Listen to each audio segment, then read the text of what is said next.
میرے نبی نے فرمایا بہترین مسلمان وہ ہے جو بیوی کے ساتھ اچھا سلوک کرے، اور میرے نبی نے فرمایا جو یہ چاہے اس لوگ کا مسلمان کہ وہ جنت میں میرے گھر کے قریب گھر بنا لے تو وہ دو کام کرے، ایک اپنے اخلاق اچھے کرے، ایک اپنی بیوی سے اچھا سلوک کرے تو اس کا گھر میرے گھر کے قریب ہو جائے گا۔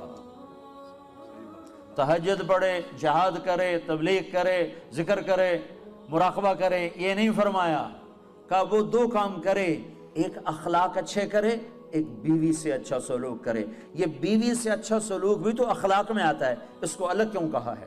کہ بہت سے لوگ باہر بڑے اخلاق والے ہوتے ہیں اور گھر میں بیویوں کے ساتھ بڑے بدتمیز ہوتے ہیں، اور ہمارے ذمہ داروں میں عام ہے یہ حدیث۔ ایسے میں آنکھوں سے دیکھ رہا ہوں کہ میرا سارا خاندان، میرا معاشرہ جو ذمہ دار معاشرہ ہے، وہ باہر ڈیرے ڈار ہیں، ذمہ دار ہیں اور بڑے سخی ہیں، بڑے مہمان نواز ہیں، لیکن گھر میں اتنے ہی بدتمیز ہیں۔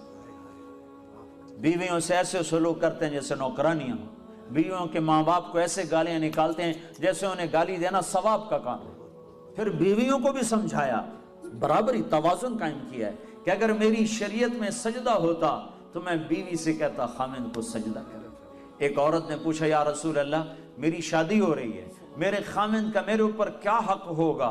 تو آپ نے فرمایا تیرے خامند کے جسم پہ پھوڑے پڑ جائیں، پھوڑے نکل آئیں اور پھوڑوں میں پیپ پڑ جائے اور تو زبان سے چاٹ چاٹ کے اس کے زخم صاف کرے تو بھی تو نے خامند کا حق ادا نہیں کیا۔